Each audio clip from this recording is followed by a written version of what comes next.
Google, Amazon, Meta, Microsoft, bahkan Tesla, all of them cut off thousands of their employees.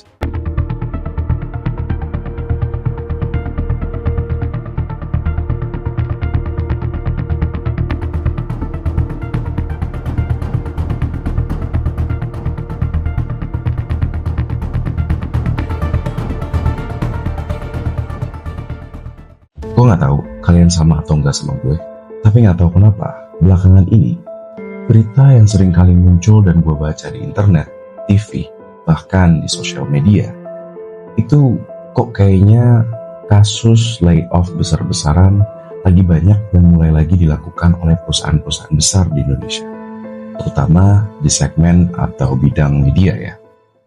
Anda kembali menyaksikan berita Satu Siang, pemirsa. Gelombang PHK karyawan menghantui sejumlah industri di tanah air usai Lebaran Idul Fitri. PHK massal juga terjadi di industri media. Baru-baru ini sejumlah perusahaan media besar mengumumkan pengurangan karyawannya sebagai upaya efisiensi untuk menekan biaya produksi. Ribuan pekerja kehilangan mata pencariannya di awal tahun 2025. Sejumlah perusahaan dan industri, terutama di sektor padat karya seperti tekstil, manufacturingan, hingga startup digital merumahkan karyawannya secara besar-besaran. Data KSPN mencatat 23.000 korban PHK. Sementara Kemenaker melaporkan 18.610 kasus dalam 2 bulan pertama 2025. Usai Idul Fitri, sejumlah perusahaan media di tanah air juga mengumumkan pengurangan karyawannya lantaran harus mengurangi beban biaya produksi di tengah efisiensi belanja pemerintah dan swasta belakangan. Tak terasa inilah akhir perjalanan panjang Kompas Pagi selama hampir 12 tahun. Kami bangga pernah menjadi bagian dari rutinitas Anda. Terima kasih. Kompas Pagi pamit dari layar kaca Kompas TV. Guys, kalian merasa gak sih kalau dunia ini itu semakin hari semakin absurd? Perusahaan-perusahaan raksasa yang katanya untungnya bisa triliunan, tapi malah buang ratusan karyawannya. Lowongan kerja itu makin sedikit dan kalaupun ada, itu sangat sulit untuk didapatkan.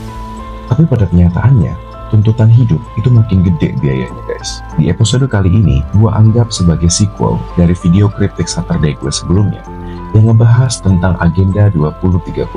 Kalian masih ingat kan istilah yang dikeluarkan oleh WEF? You will own nothing, but you'll be happy. Dan di segmen kali ini, gue bakalan fokus ngebahas tentang bagaimana agenda itu mulai dijalankan. Ini dia yang disebut The Great Reset. Tapi, apakah The Great Reset itu merupakan teori konspirasi belaka? Atau memang kita sebenarnya sedang dibentuk ulang tanpa kita sadari? Welcome to Cryptic Saturday. Gimana? Kalian udah siap ngebuka mata? Atau justru makin merem nih?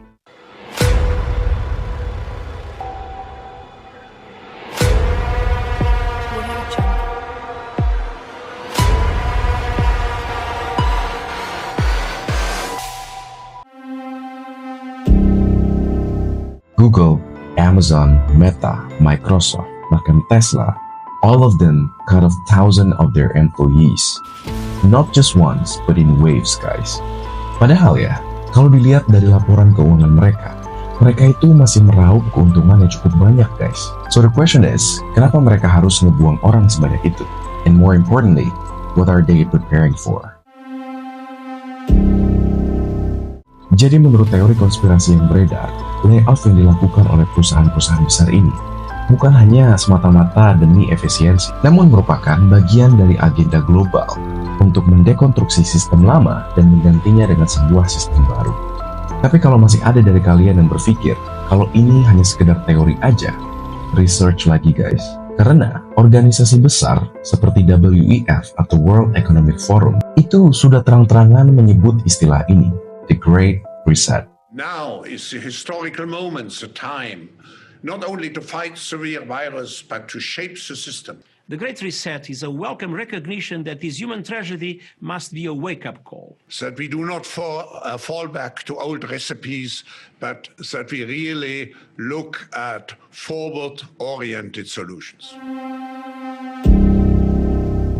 Jadi The Great Reset ini merupakan salah satu istilah yang dikeluarkan oleh Klaus Schwab dari WEF.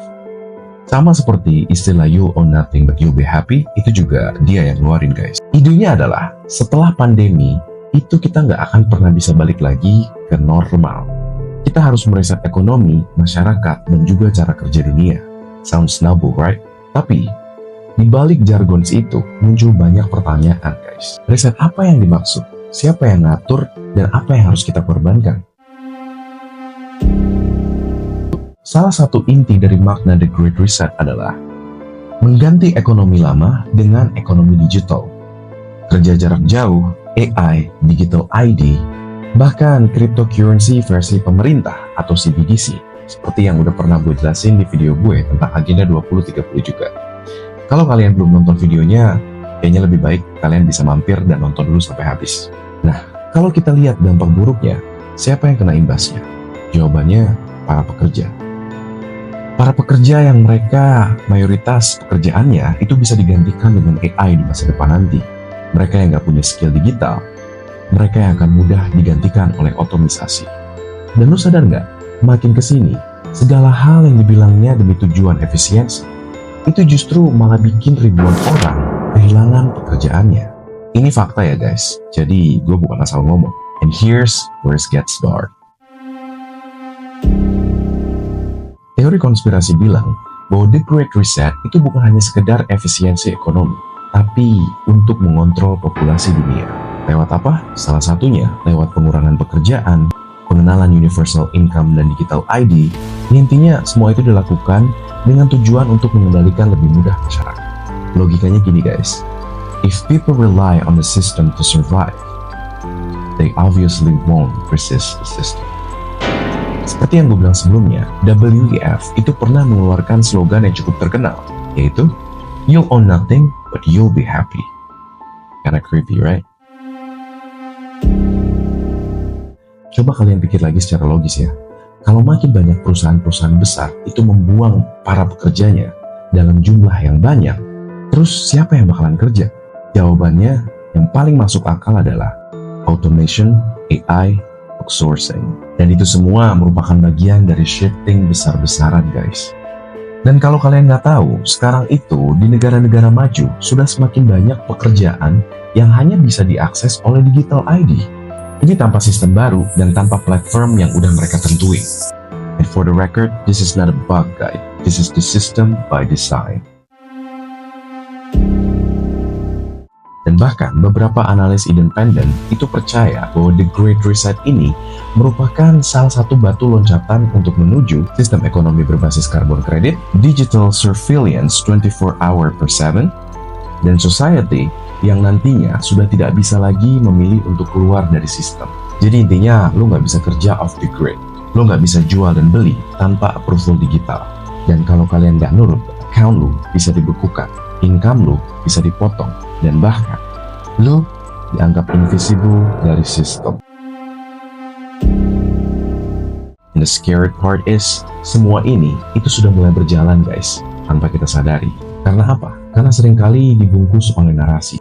Narasi yang pastinya terdengar positif, untuk masa depan yang lebih hijau, untuk efisiensi dan kemajuan teknologi, juga untuk menyelamatkan dunia.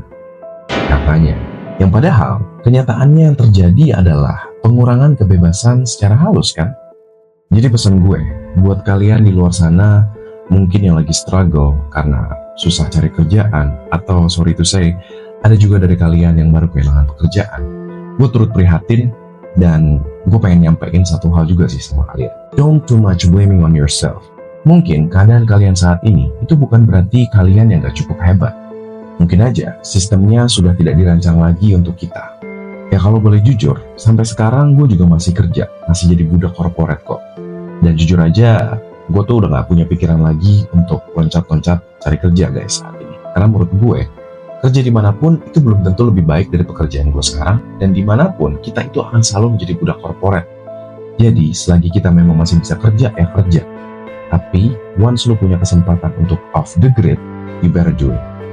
Gue pengen banget denger pendapat-pendapat kalian, atau kalian juga boleh banget sharing di kolom komentar di bawah pengalaman apa yang belakangan ini terjadi sama kalian.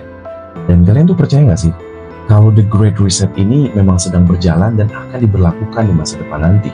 So this is the Cryptic Saturday where we're asked the hard questions. Is this the future they've been playing for us? Or this is a trap that we willingly walk into? Stay awake, stay curious, and remember guys, yang terlihat belum berkembang. Sometimes the greatest conspiracy is the one that make you think is progress.